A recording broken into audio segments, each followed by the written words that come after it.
Ladies and gentlemen, welcome to episode 5 of this Glory Hunter season. We are into the end of December now. We've played the games and we'll show you the goals from them in just a second. It has been a very good run for us lately. We're undefeated now in 6 games, so we are performing pretty well. We'll show you the league table as well. We do have the highlights against Spurs that we're going to play. So let's just jump over to the action right now. As you can see from the results we finished off with the win against Bournemouth in the last game. We then went on to play Nottingham Forest at home. A little bit disappointing to come away with only a 1-1 draw. Joelinton getting sent off again. That's the second red card already this season. Might be a little bit of an issue to look into, maybe even ship him on. As we see, Ola Aina with the ball here comes from the throw-in. It's kind of somebody makes a tackle there. I can't remember now who that was. But the ball finds its way through the back post. We see Almiron having a shot here. Balls to Lewis Smiley, who tees up Joe Willock, and from about 19-20 yards, just outside the box, puts it away in the 64th minute to rescue a draw. We followed that up with a 2-1 win against Brighton. We are struggling with injuries a little bit. We've had to play Miggy Almiron in central midfield. We have come away from the Amex Arena with a 2-1 victory. We'll show you the goals here now, of course.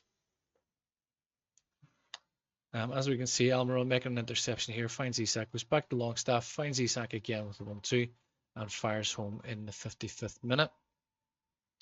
James Miller then whips in a corner. The ball is partially cleared, false development, and Lewis Dunk drills home from just inside the 18-yard box. And towards the end, a big free kick into the back post from Kieran Trippier finds Lewis Smiley to score his first goal for the club. I think certainly his first goal during my time. We follow that up with a game at home to struggling Leicester. As you can see there from the scoreline, we came away with a 4-0 victory, which we're very, very pleased about. Starting to get one or two players back as well from injuries, which is a little bit reassuring. Matt Target again, a lot of our play comes down the left-hand side, finds Barnes, the ball comes across and falls back to Willock, who fires home for, I think, his first goal of the season. Livramento this time breaking down the right-hand side, cuts back inside to find Lewis Smiley. Bit of a loose ball from Vestergaard there, and Isak pounces to make it 2-0. We see Livramento making a very easy interception, finds Harvey Barnes, who squares the ball over to Alexander Isak to make it 3-0, getting his second goal of the game. And in stoppage time at the end of the game, Isak converts the penalty to make it 4-0 and complete his hat-trick. We follow that up then with a 3-0 win at home against Chelsea, which is a little bit of a surprising result now, I must admit. Chelsea are struggling. They're in the bottom half of the table. Enzo Maresca has already been sacked. I don't know if they've brought in a permanent replacement for him yet. But a 3-0 win at home there, it was a very, very pleasing result. Big deep cross from Barnes gets cleared. You see Matty Target wins a header, gives it into Lewis Smiley, playing in the Mezzala role in central midfield, fires from the edge of the box for his first goal of the game. Anthony Gordon this time breaking down the right hand side, ball comes across the box low and hard, and Lewis Smiley scores his second goal. Isak involved this time, finds Bruno Guimaraes. Willock loses out in the challenge, ball falls to Trippier, and from just outside the 18-yard box drills low and hard into the corner to make it 3-0 in the 89th minute. And that brings us up to present day. It is 2 days before New Year's Eve. We're about to play against Spurs.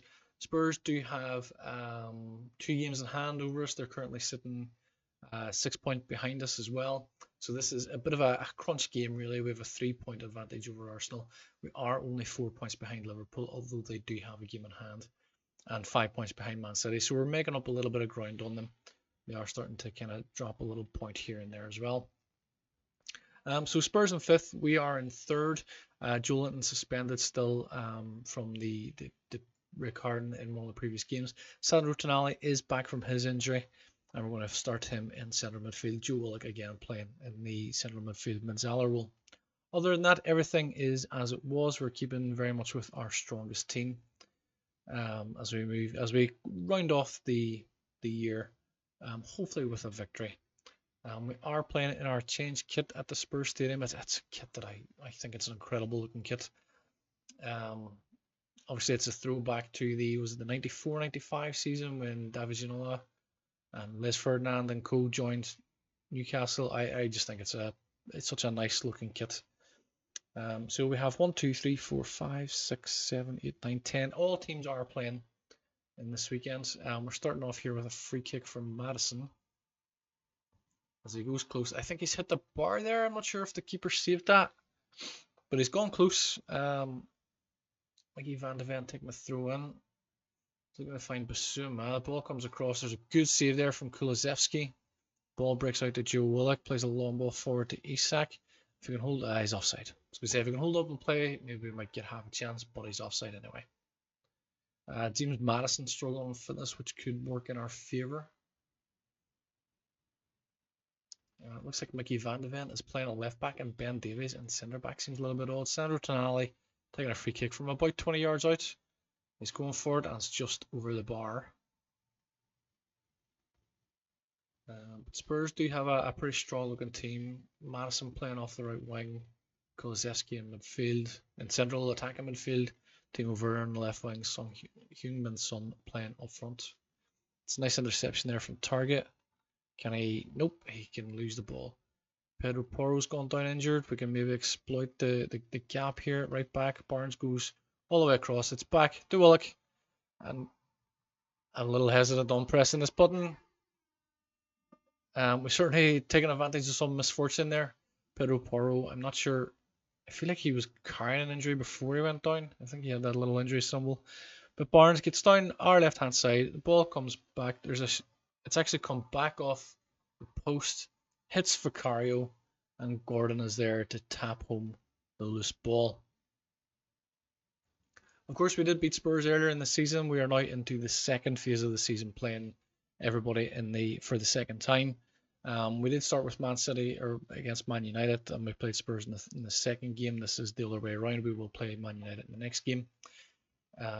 But we beat them 4-0, 4-1 in the previous game. They did beat us in the Carabao Cup, of course, which is very frustrating to go out of that competition. So this is the third time already this season that we've played Spurs. And we won the first game, we lost the cup game, and we're on course to potentially win this game as well. Fitness concerns kind of creeping in a little bit here. There's a tackle from Isak there, but it looked a little bit hasty. Looked a little bit like he was diving in there. Reguilon is coming on for the second half. Bruno Guimaraes nearly stole the ball away there. Madison finds Bentancur. There's a loose tackle there. There's a nice block.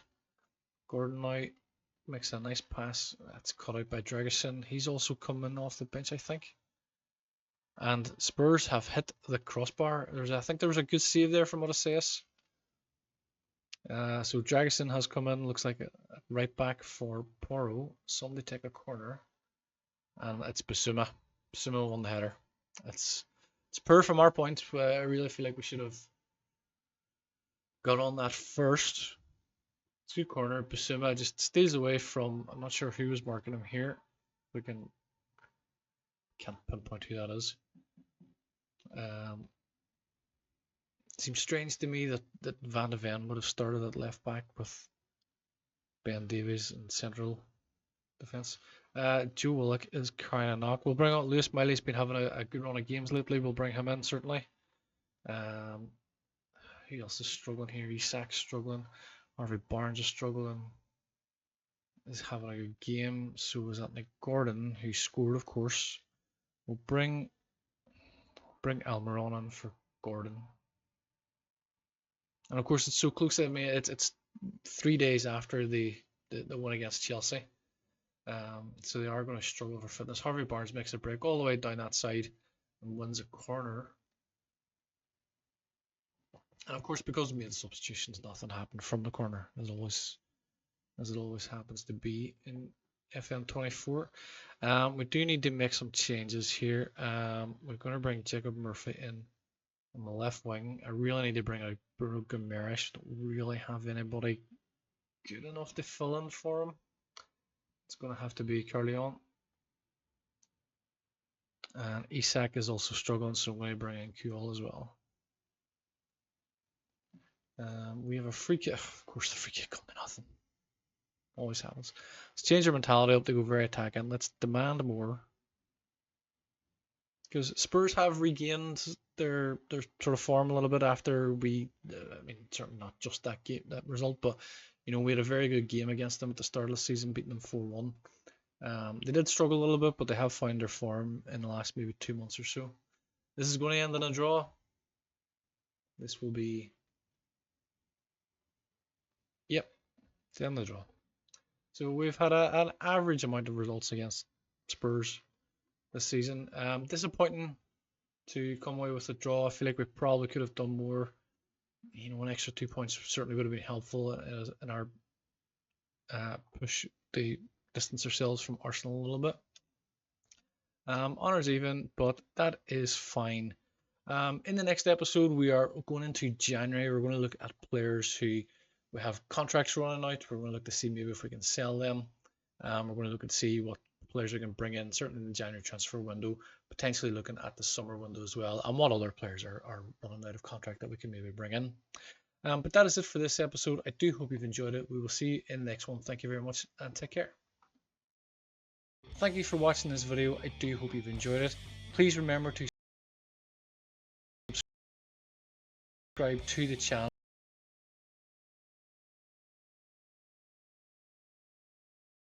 It helps us everybody leave the video. If you can watch one of these recommended videos, but we will see you in the next one. Until then, thank you and take care.